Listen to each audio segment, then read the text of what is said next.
Chapter 10. Good and Evil. In the Garden of Eden, where you abode before entering upon your earthly mission, there grew this tree whose fruit is called the knowledge of good and evil. While dwelling in the garden, you were still wholly impersonal, for you had not yet tasted of this fruit, having once yielded to the desire, the earthly agent of my will, whose main work is to make you eat this fruit. The moment you had eaten, that moment you descended or fell or were forced from your Edenic estate, like the chick from the shell or the rose from the bud, and you found yourself involved in conditions altogether new and strange. For now, instead of having dominion over the lower kingdoms, and of their supplying your every want, you had to till the ground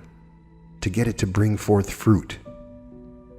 and by the sweat of your brow had you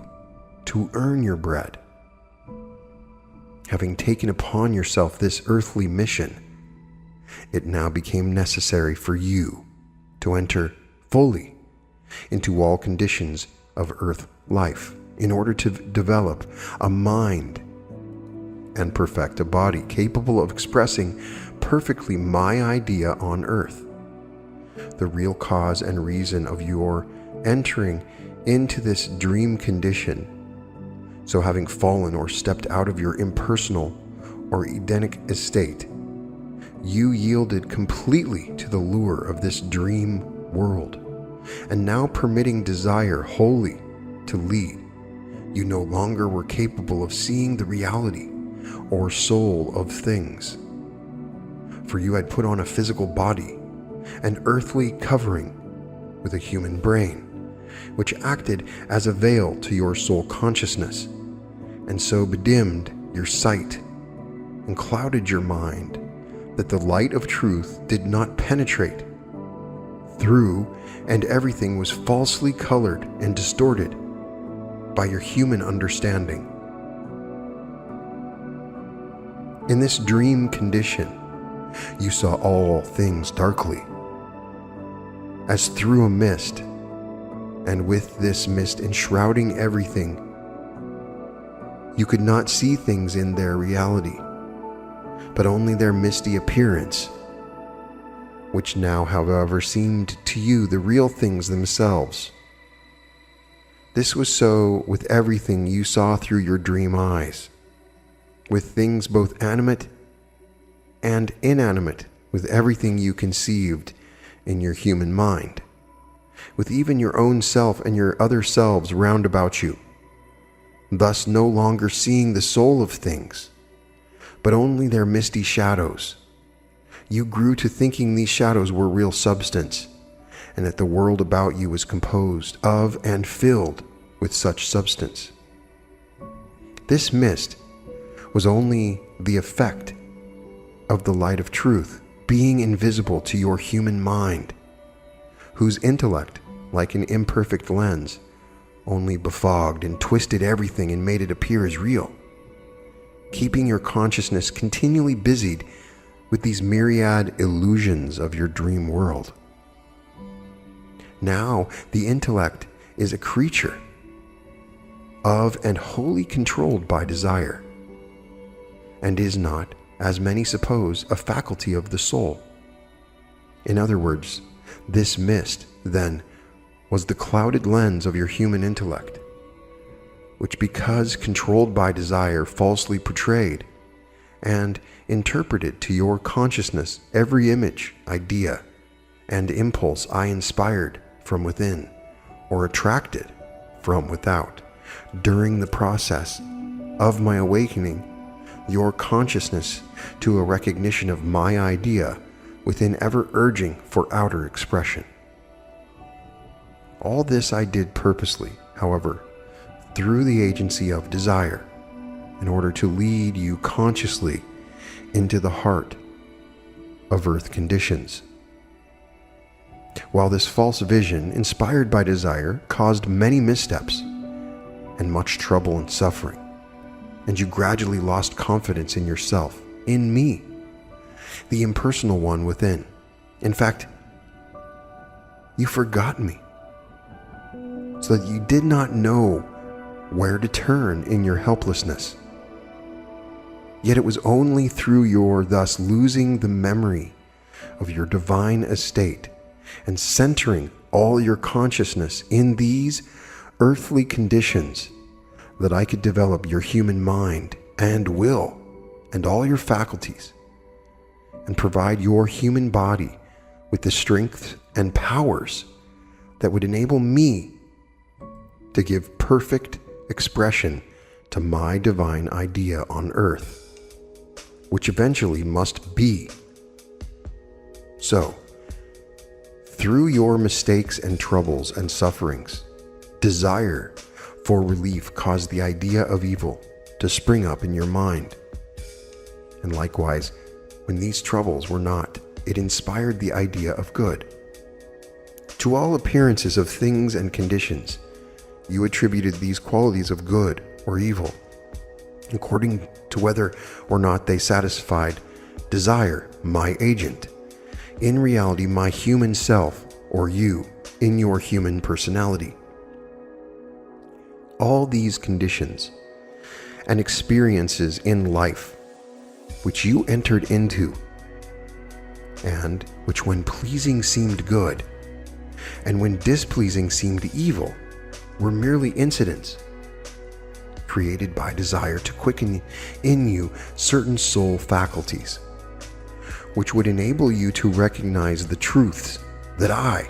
within, wished at the time to impress upon your consciousness. The apparent evil was the negative aspect of the fruit of the tree, which always lured you on by its fair appearance and by the sweetness of the first taste to eat and enjoy to satiation, or until its harmful effects manifested and became a curse, bringing final disillusionment, which served to turn or force you back in humiliation to me, your true self, who, through the new consciousness thus aroused, was then enabled to extract the essence of the fruit and incorporate it into soul substance and tissue. Likewise, the apparent good was the positive aspect of the fruit, which, having pushed forth of itself into expression through your recognition of and obedience to its urge, was now permitting you to enjoy its happy and natural effects, and to receive the outward benefits of my loving inspiration and guidance. This you, who was being led by desire through all these experiences, was only your human personality, which the real you was training and developing and preparing so it could become a perfect instrument for your use in the expression of my idea, ever seeking to manifest its perfection in the flesh. All of this you did, not only compelling your human personality to eat, but to live on the fruit of the so-called tree of knowledge of good and evil, until you had seen and known all the so-called evil, and from living on and with it, had discovered in it the germ of so-called good, plucked it, lifted it up, and turned it right side out, so that you from time on knew that good and evil had no real existence, and there were but relative terms descriptive of outside conditions looked at from different viewpoints, or were only different outer aspects of a central inner truth, the reality of which was what you sought to know, be, and express. During the latter ages, you have been, as it were, gradually throwing off layer after layer of human consciousness, dissipating the mist or glamour thrown around your mind by the intellect, subduing, controlling, spiritualizing, and thus clarifying the intellect itself. Until now, you are beginning to awaken and to see, through the ever-thinning remaining layers, occasional glimpses of me, the one great reality within all things. All this time, you, the omniscient, impersonal I am of you, were consciously and intentionally doing all this, not for the purpose of getting the mere knowledge of earth conditions and things, as your intellect has so loudly and authoritatively proclaimed, but in order that you might harvest what you had sown in the dim ages past and could manifest my perfect idea on earth, even as you are now manifesting it in the impersonal estate, your heavenly home. You, remember, are the great impersonal I, who am doing all this, who am continually changing in outward appearance, but who within am eternally the same. The endless flow of the seasons, the spring with its busy sowing, the summer with its warm, restful ripening, the autumn with its bounteous harvesting, the winter with its cool, peaceful plenty, year after year, life after life, century after century, age after age, are only the outbreathing of my idea as I inspire it forth through the earth and through you, my attribute, and through all my other attributes during the process of unfolding in outer manifest state, the perfection of my nature. Yes, I am doing it through you, because you are an expression of me. Because only through you, my attribute, can I express myself. Can I be? I am expressing myself. I am in you as the oak is in the acorn. You are I, as the sunbeam is the sun. You are a phase of me in expression. You, one of my divine attributes, are eternally trying to express my perfection through your mortal personality. Just as an artist sees in his mind the perfect picture he wants to paint, but his hand cannot quite portray with the crude mediums of brush and color the true quality and effect he sees, so do you see me within yourself and know we are one, but always prevented by the imperfection of the earthly material of your human personality with its animal body, its mortal mind and selfish intellect from perfectly expressing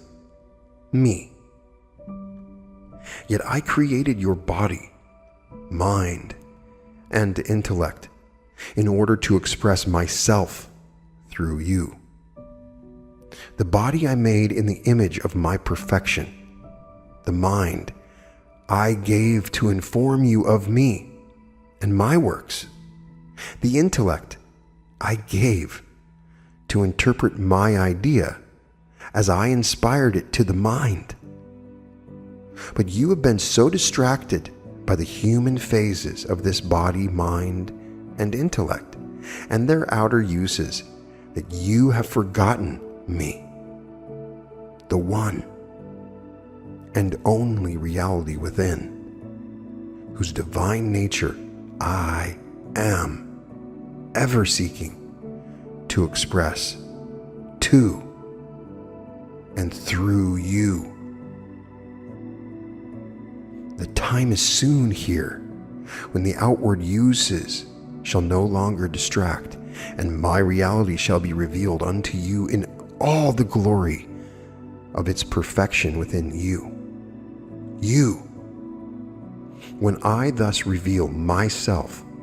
shall not be more blessed than before, unless that which I have revealed shall become the bread of life to you, and you shall live and manifest the life it reveals.